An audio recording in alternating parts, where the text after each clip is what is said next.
acceptable conduct. This will be our topic for today, the acceptable godly conduct. The acceptable godly conduct. Our text will be taken from the book of Ephesians chapter 5. We will be reading from verse 1 to verse number 15. Ephesians chapter 5 from verse 1 to verse number 15. The acceptable godly conduct. The word conduct is translated into walk. If we are to rephrase our topic, it would be the acceptable godly walk. When we talk about walk, we mean W-A-L-K. W-A-L-K, walk. So we're talking about the acceptable godly walk. Ephesians chapter 5, verses number 1 to number 21. For the sake of time, let's see how far time will permit us today. We will take only verse 1 to 7 for today, because that passage is actually broken down into 3 segments, 3 sections. Ephesians chapter 5, verse 1 to 21 is divided into 3 sections.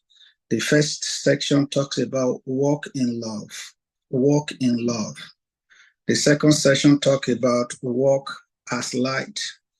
And the third section talks about walk as wise or with wisdom. So let's try and focus on walk in love today.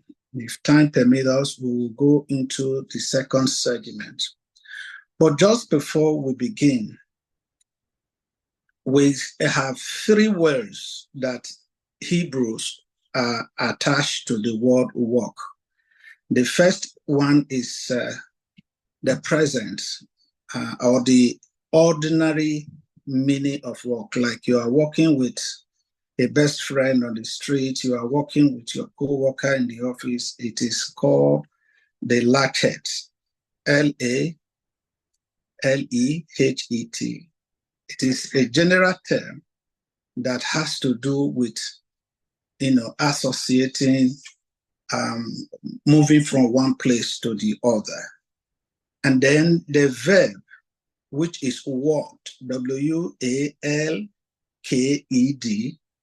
is translated to halak, H-A-L-A-C-H, halak, which is a continuous tense of the word walk, which is, a spontaneous movement continuously from one place to the other. But we want to look at another word in the Hebrew word, which is the biblical word for walk. And the Hebrew word for it is halak, H-A-L-A-K. H-A-L-A-K is halak. Halak simply means the description. It simply means our walk with God on a daily basis, our relationship with God. And just unlike the friendship, when you are walking with your friend on the street, with your wife, with your children, you physically see them. You can hold their hand, you talk to them one-on-one. But when we walk with God, God is invisible unless he reveals himself to us in the spirit realm before we can see who he is.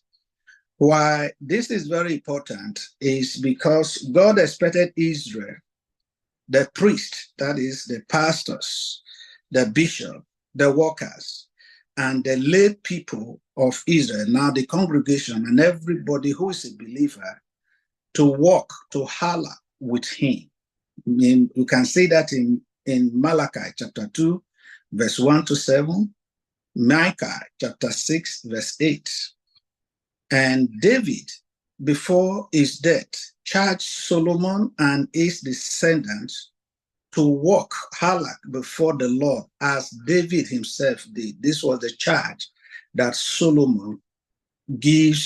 David gives to Solomon. So in looking at today's topic, we are looking at the acceptable godly conduct.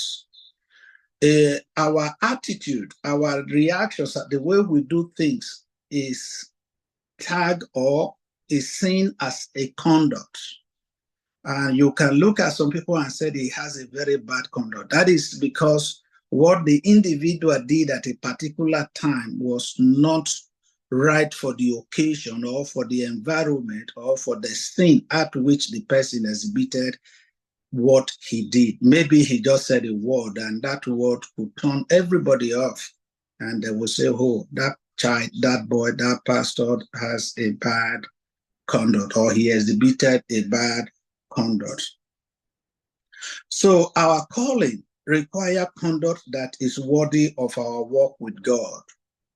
A man that washes his hand or a child that washes his hand clean, they say, is fit to eat with kings.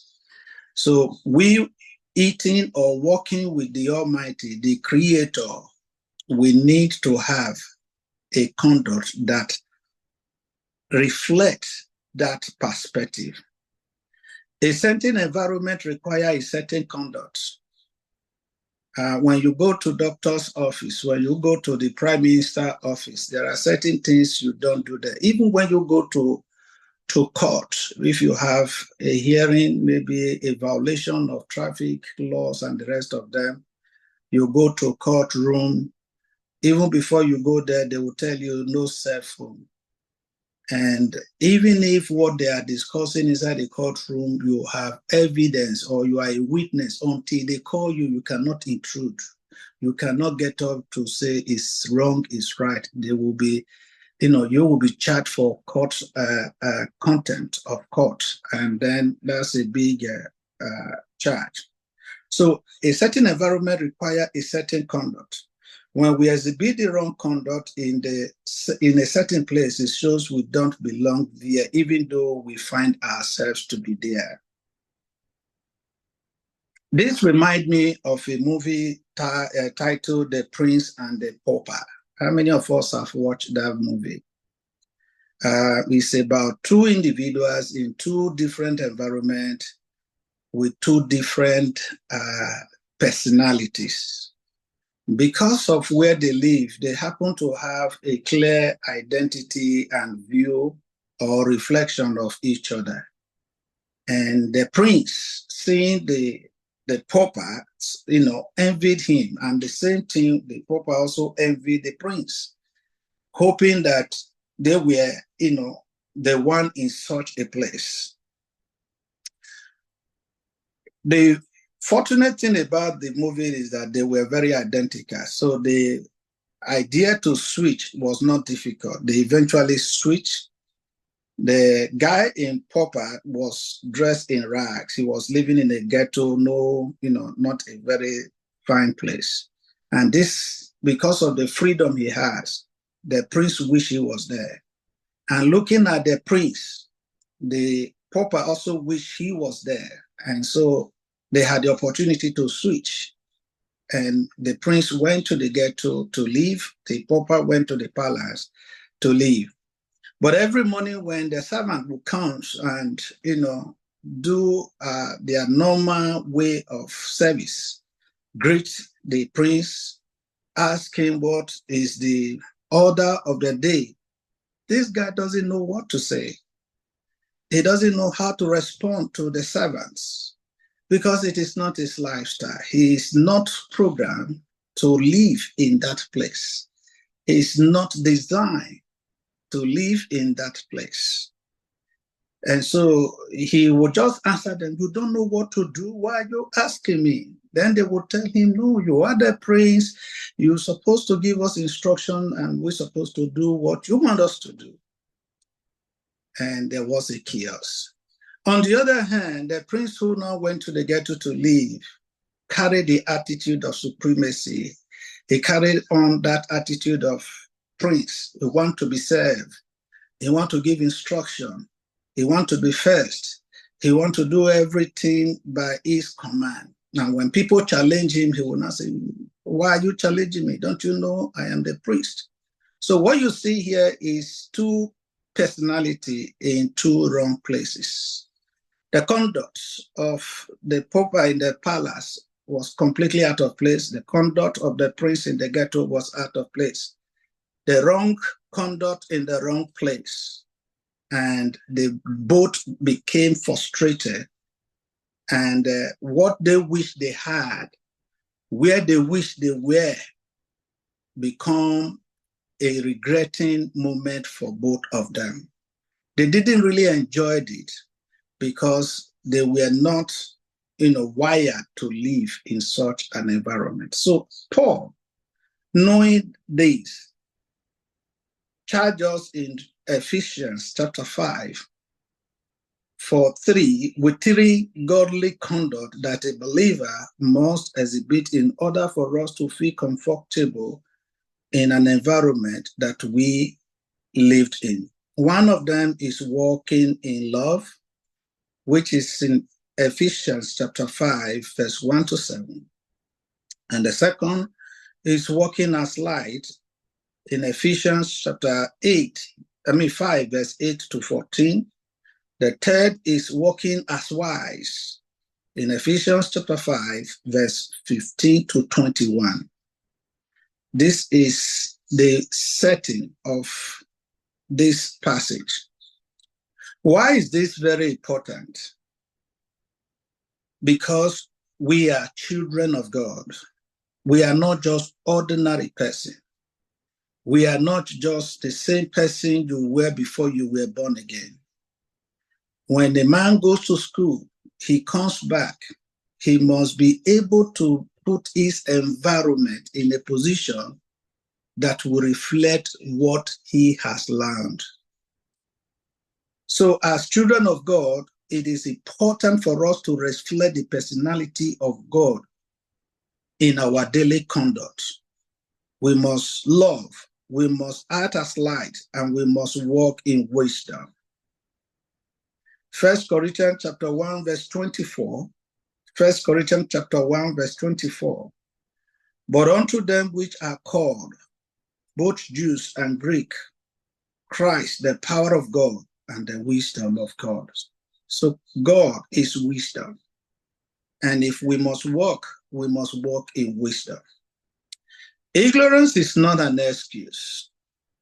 And that is why Paul took time to lay out this foundation and give us a very, very good platform to understand what we are required or what is required of us. Acts 17 verse 30. Acts 17 verse 30 says, and the times of this ignorance God winked at or God overlooked, but now he commanded all men everywhere to repent. Take the word ignorance from that verse. Ignorance is not an excuse. There are 4 ways we exhibit an act of ignorance, and it is very detrimental to us as believers. 4 ways we exhibit ignorance. Ignorance of who we are. Ignorance of who we are. The little movie I shared with you about the prince and the pauper, even though the prince was in the ghetto, he still exhibits that character, that conduct of a prince. He still know who he is. He still feel it is his right to instruct, to give command, to direct. He wants people to take instruction from him, even though he was in the ghetto. But 1 Peter chapter 2 verse 9 says, 1 Peter chapter 2 verse 9, but ye are a chosen generation, a royal priesthood, and holy nation, a peculiar people, that should show forth the praise of him who has called you out of darkness into his marvelous light. This is who you are. You are a royal priesthood.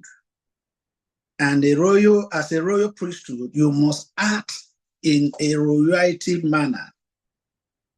When you speak, people must feel that, that power, the presence of a prince or a king. You are wired to give instruction. You are wired to command. Just by the sound or the word of your mouth, people will be willing to serve. And this is who we are. But most often than not, many of us have lost this identity. We don't even know who we are. We act as servants when we are prince. We act in a form of, in a beggarly manner when we're supposed to command. As a prince, you have everything at your command. The ignorance of who we are has rendered many people of their blessings. And many will say, well, if it is the will of God, I will take it. It is what God planned for me. But God is not the author of evil. He's not the author of confusion. And so we must know who you are. And that ignorance, like I said, has rendered many of us or taken many blessings from many of us. The second ignorance we face is what we have, the ignorance of what we have. The ignorance of what we have. A man that knows he has everything cannot be, manipulated for less. Jesus knows what he has. He owns the whole world. So when Satan came to manipulate him by saying, turn the stone to bread, jump from the pinnacle, bow down and worship, I will give you all these things, they were not enough to manipulate Jesus because he knows who he is. Jesus knows who he is. He owns everything. He has everything. And he said, get thee behind me, Satan. 2 Peter chapter 1, verse 3. 2 Peter chapter 1, verse 3 says, according as his divine power has given unto us all things that pertain unto life and godliness, through the knowledge of him that had called us to glory and virtue. He has do what? Giving us unto us all things that pertain to life and godliness. So when people are telling you, come and join our secret court to become famous, to be rich, God has given you the grace to be famous. He has given you everything. People will tell you, go and do rituals in order for you to be rich. God has given you more than that. And so you don't need to belittle yourself to go that low in order for you to rise. Christ has gone low for you to go up. So if you know what you have, you will not succumb to all these things. As a young girl, you cannot be mesmerized by little gift like chewing gum for a man to sleep with you. You want more than that. You have more than that. You are a royal priesthood. The third thing that ignorance we experience is what we can do. The ignorance of what we can do. But I want to look at this from a very different perspective. The ignorance of what you can do. Many of us quote from Philippians chapter 4, verse 13. I can do all things through Christ, which strengthens me. It is only what you are wired to do you can do, my dear. There are certain limitations to us. If you are not wired as a priest, you cannot officiate the office of a priest. If you are not wired as a doctor, you cannot officiate in the office of a doctor. So when you say you can do all things, a patient will die in your presence because you are not a doctor. You are not wired to serve in that capacity. Fish is not wired to fly. There's no amount of anointing that can cause a fish to fly. It's wired to swim. And the same applies to bird. I can do all things. There are limitations. And because we are ignorant to the things God has called us to do, we are carried away. We want to do what A does. We want to do what B does. We want to do what C does. But they are wired to do what they are doing. I have a calling to do certain things. And God wired me with His grace for those certain things. And if I go out of that area, I might be a failure. When Jonah tried to hide inside the boat, he was not wired to be there, and so there was trouble. So what you can do is the purpose of God for your life. And when you find it, you will not struggle in life. You will excel and you will do great and mighty things. The last one is the ignorance of what we should avoid.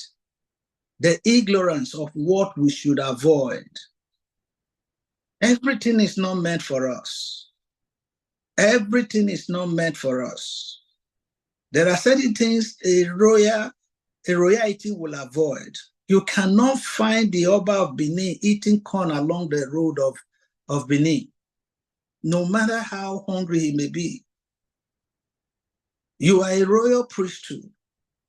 Neither can you also find a prince, the next heir apparent to the Oba of Benin, wearing rags because he's displaying fashion. They can never do it. And so James chapter 4 verse 7 says, submit yourself therefore to God, resist the devil, and he will flee from you. The ignorance of what we should avoid is resisting the devil. In any form it comes, in any manner it comes, in any shape, whether it is clothed with gold and silver, sin is sin, resist it. There is nothing like our time. There is nothing like in Canada. There is nothing like the G generation, the Gen Z generation.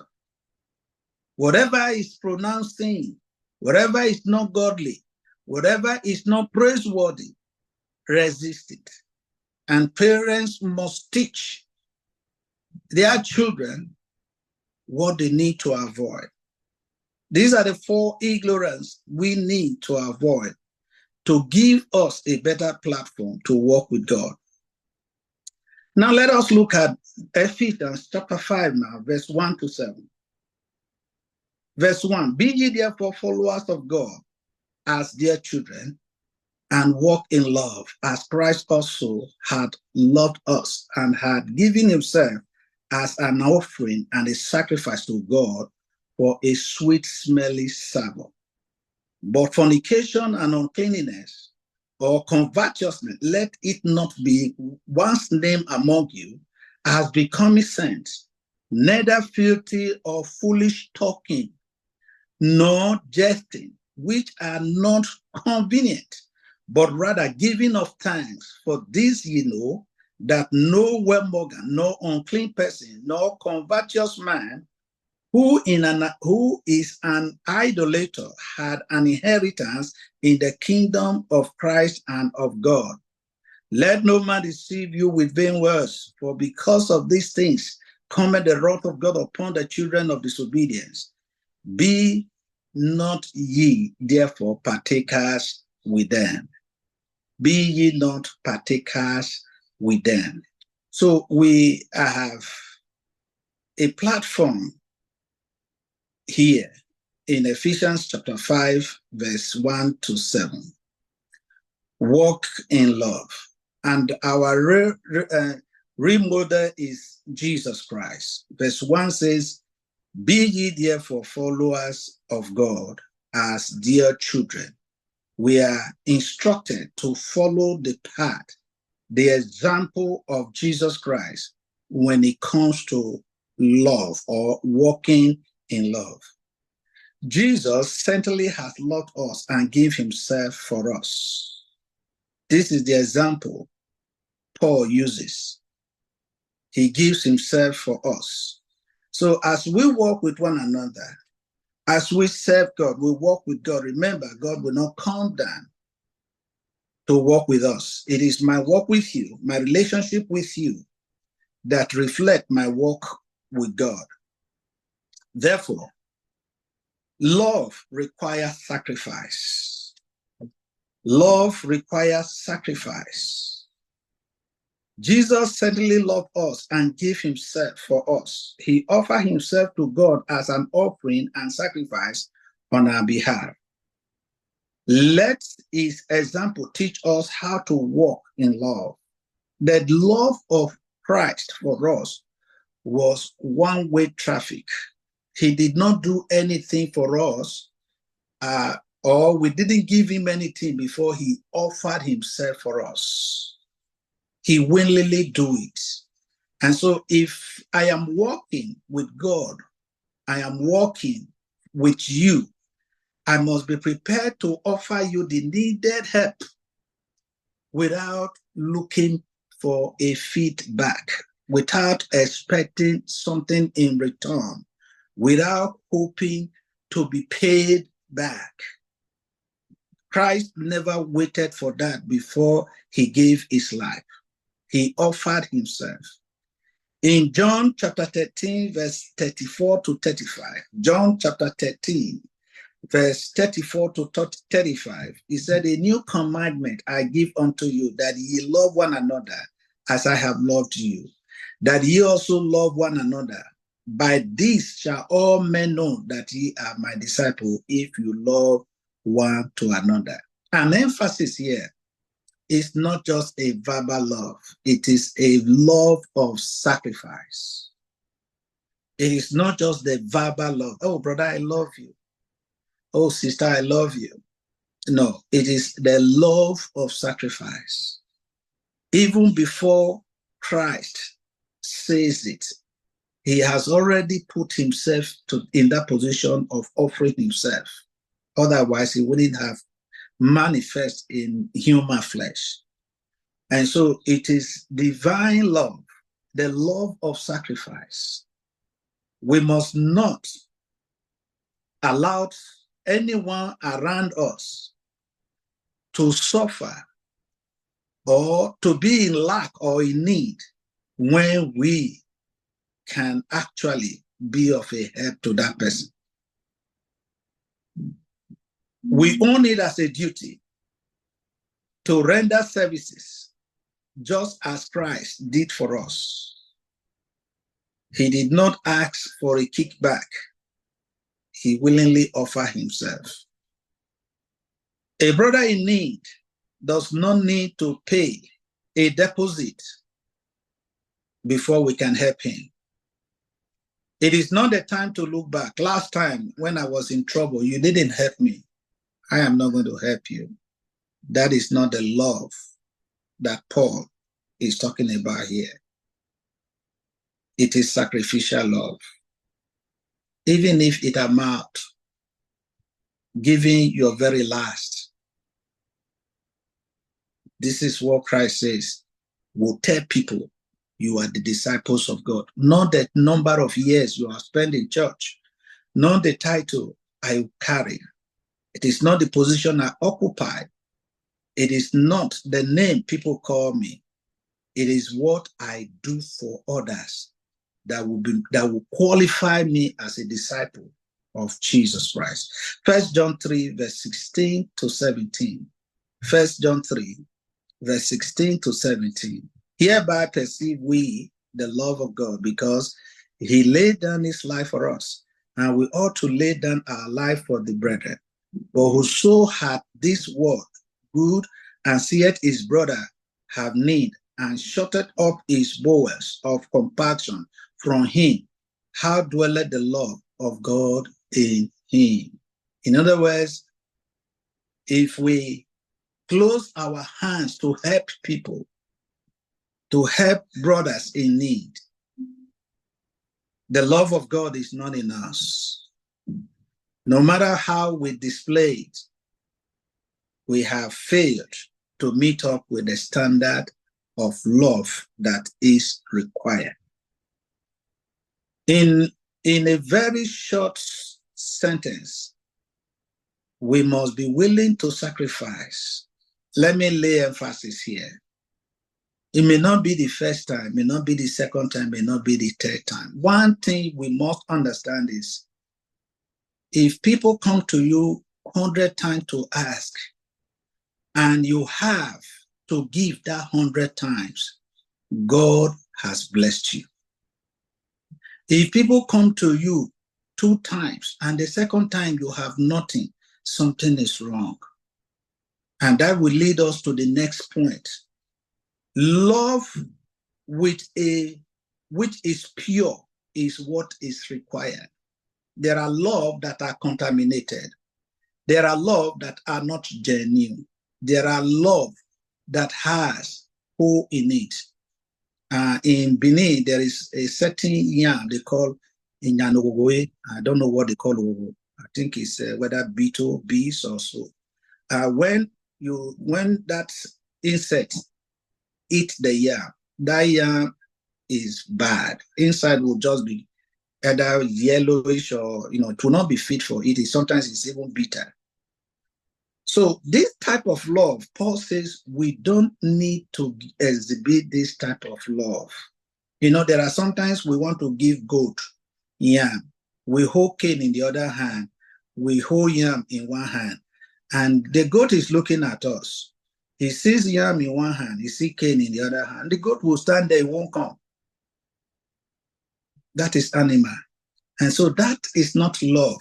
But if you want the goat to come, put down your cane and give the goat yam, it will see the goat coming. From verse 3, there is a little bit of description, analysis, things that will contaminate our love. When love is done with the mindset of fornication, with the mindset of uncleanness or covetousness, it is no longer considered a pure love.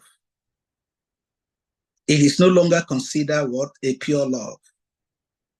If you are helping a brother because you have something to convert, if you are helping a brother because you want to defy the brother, then there is something wrong.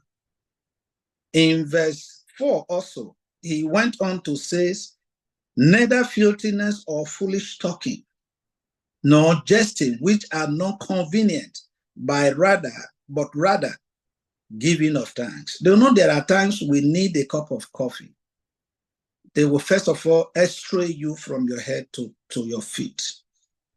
So you've been in Canada for 20 years. You can't buy a cup of coffee. What are you doing with the money you are making? And then you begin to tell this individual the life story. I just came 2 years ago. Look at me. I have everything.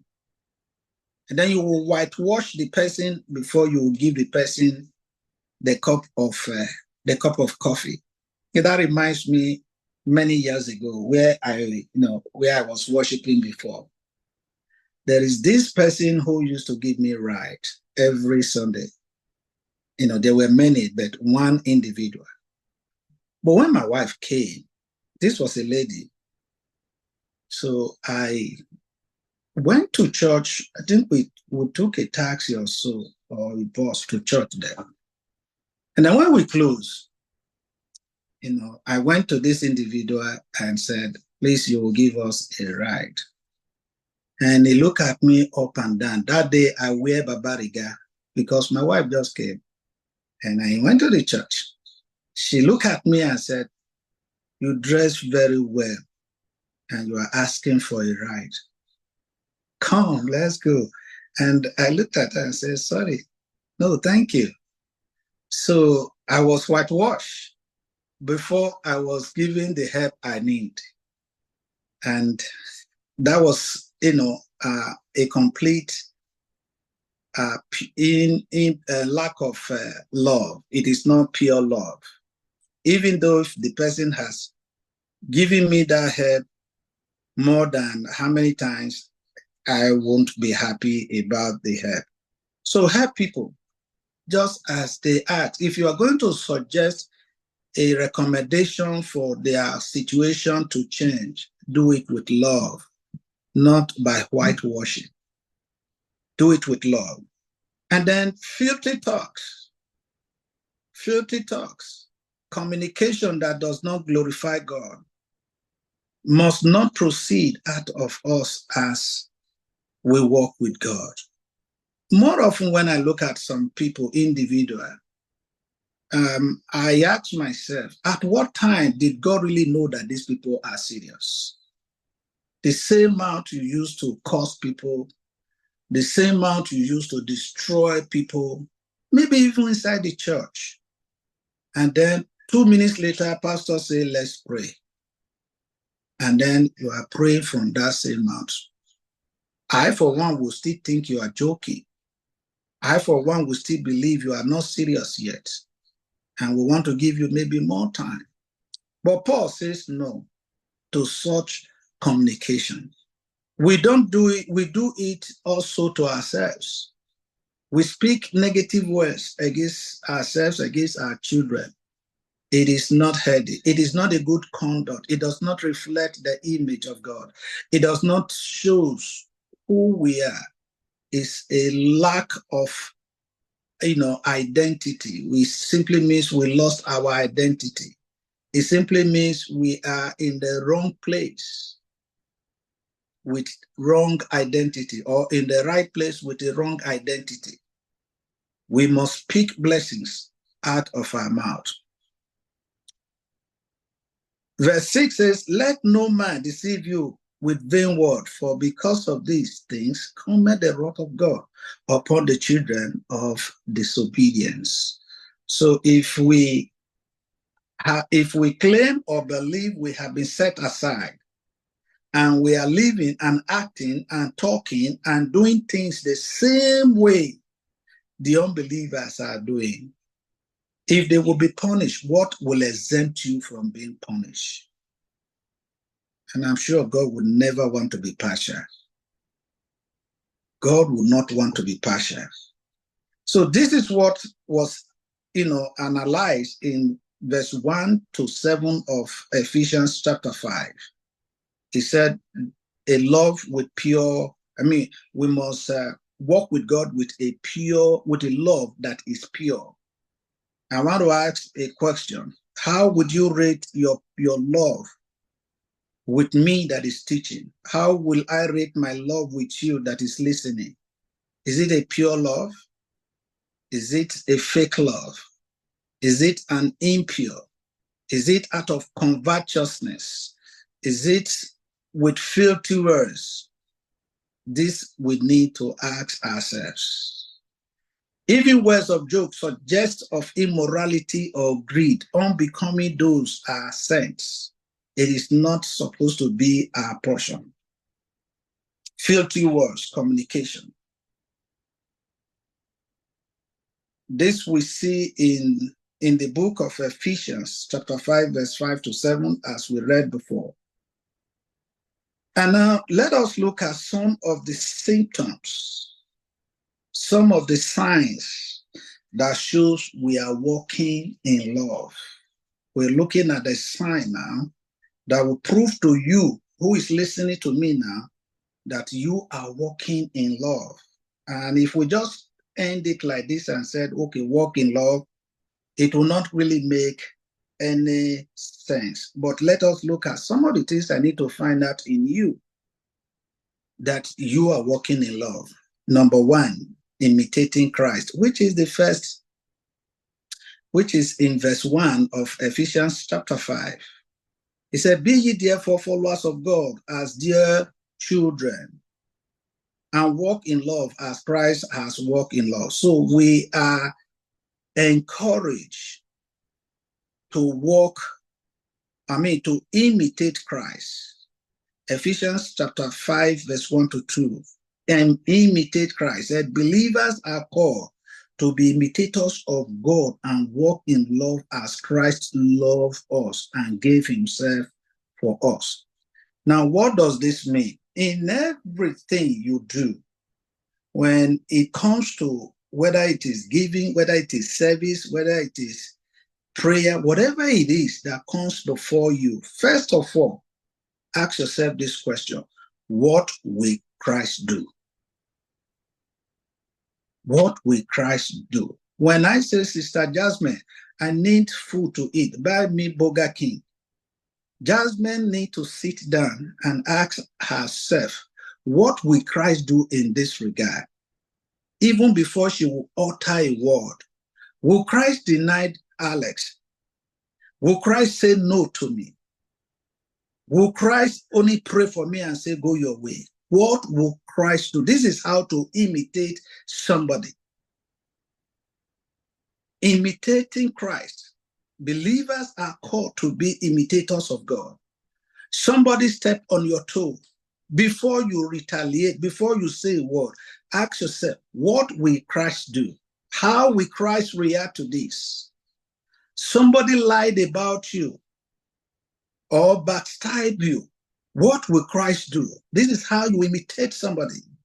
Even if that is too far for you to do, how will Bishop respond to this? Somebody took what belonged to you. How will Bishop respond to this? How will Christ respond to this? And then the next question is, will he be pleased with this action I am going to take? If Bishop here, I deny this individual, will Bishop be happy? What reason will I give Bishop if he hear that somebody knock on my door 12 a.m. midnight, you want a place to sleep, and I tell the brother, go, I don't have space for you? How will Bishop react to this? How will Jesus react to this? This is how you imitate somebody. When Paul says imitate Christ, be followers of Christ, it simply means reacting the same way God will react in a given situation. If Christ is a member of Mount Zion, will he refuse to pay his tithe? Matthew 26, verse 51 to 54. Matthew 26, verse 51 to 24. And behold, one of them, which were with Jesus, stretched out his hand and drew his sword and struck a servant of the high priest and smote off his ear. Then said Jesus unto him, put up again thy sword into his place, for all they that take the sword shall perish with the sword. Thinkest thou that I cannot now pray to my Father, and he shall presently give me more than 12 legions of angels? But how then shall the scripture be fulfilled that thus it must be? Yeah, just look at that. This was a time of way. The disciples wanted to prevent this from happening. They brought out the sword to fight. And mistakenly, the sword cut off the high priest's ear. And Jesus said, no, that is not the way to go. This is how Jesus will react. And when somebody slaps you, this is how we ought to react. When somebody lied against you, this is how we ought to react, not quitting the church. This is how we ought to react, by imitating Christ. Number 2, living a life of sacrifice. Very important. Living a life of Christ, a sacrifice. Walking in love involves selflessness. Selflessness. Underline that word. Selflessness. In fact, today's word is about self. Me, me, me, me. It's all about me. We have no place for others. We have no place for others. In fact, it has become so bad that people are using people for money. It has become so bad that people will be looking at somebody. They know their house. They will be looking at the person vomiting money, and they will be happy with it. It has become so bad. It is all about us. It's all about me. But walking with God requires selflessness. Selflessness. It must not be you. And often requires sacrifice, just as Christ sacrificed himself for humanity.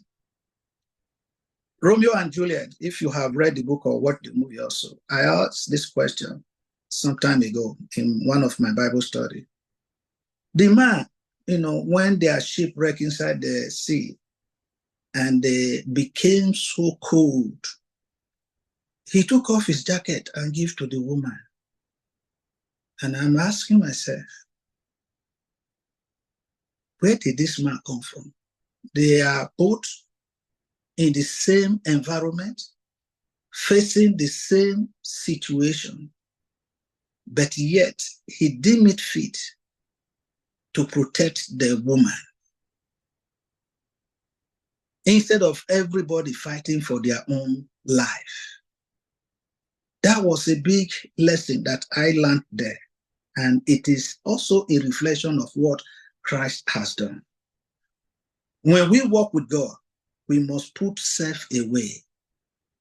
We must look at the interest of others. I know the Bible says, love your neighbor as you love yourself. You must love yourself first before you love your neighbor. But it is not a command for us to love ourselves. I don't think there's any Bible reference that says you must love yourself. It is a reference to our neighbor because we already love ourselves. That is why you take shower. That is why you eat. That is why you wear clothes. That is why you live in a good house. So love your neighbor the same way you are, and God will be glorified. John chapter 15, verse 13. Greater love had no man than this, than a man to lay down his life for his friends. Christ laid down his life for us. And God wants us to, imitate that act as we live with one another, as we walk with God. Avoiding immorality. Avoiding immorality. Paul emphasized the importance of avoiding that true love is not compatible with such behavior. True love is not compatible with anything impurity. Anything impurity or greed. True love is not compatible with it. I will help you, but you have to sell and give me half of the money. Let help direct, help the person to get the job, to get whatever they need. In the person's own mind, if he comes to you and says, here is $2, accept it if you choose to. But don't base your help on individual based on what you are getting. And maybe when the person refuses, you turn down your help. It is completely not godly. Thankfulness is another way to express our love, our walk of love with God. Thankfulness. It is a pity today also that people exercise their gratitude based on the volume or the size of the gift. Someone once said, or I think I've heard, that if you want pastors to speak in tongues or to pray for you in tongues, give them a bigger offering. They said there are sizes of prayer. I think it's one comedian. He said there is a prayer they will pray with their eyes open. There's a prayer they will pray with, their eyes closed. There's a prayer they will pray when they walk about.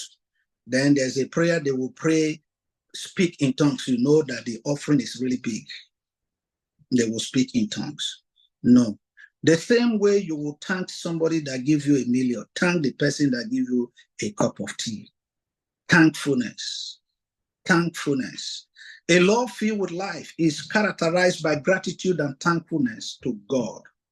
Thank God for the little thing, the bigger one will come. Thank God for today, tomorrow will come. Thank God for what you have now. What you don't have will come. Thank God for the good health. Sickness will vanish. And so don't, prioritize your gratitude based on the size of what you have or what people give you. And the last point tonight will be mutual submission. Love is expression in relationship, particularly through mutual submission among believers, as exemplified in the context of marriage, which we didn't read, Ephesians chapter 21 to 33. But however, mutual submission simply means when you are working together or when you're working with God, there must be mutual submission. When you are selective of time, an individual you are submissive to, it does not reflect your work with God. And it is not a true nature or character of God. I will give you an example. If you only come to church when bishop is there, you are not submissive to bishop. If you only pay your tithe when they ask for it, you are not submissive. If you only clean when you see leaders of the church, you are not submissive. We must do it even when nobody is watching. In fact, if there is any time to attend service, it's when bishop is not around. That is the best time to attend service. He wouldn't have traveled if he knows that all of us perhaps will not attend service. But the confidence he has in us is that we will be there that day. So why disappoint him? Why hold back what you're supposed to give? Why hold back what you're supposed to do? Because it's not there. We must avoid being an eye service Christian. Let's walk as if God is right there with us. And when we do this, our walk with God will become delightful, and people around us will enjoy us. On this series, we still have walk as light. We still have walk as wisdom or as wise. But time will not permit us to go into these other two today, maybe next week by His grace. So far today, we have been able to exhaust what it is, the symptoms of walking or the signs of walking in love, which we just conclude. And also we talked about pure love, what pure love is and what pure love is not. And also we also talked about following the examples of Christ as we walk in love. And if you do please have any question, you are free to ask. God bless you.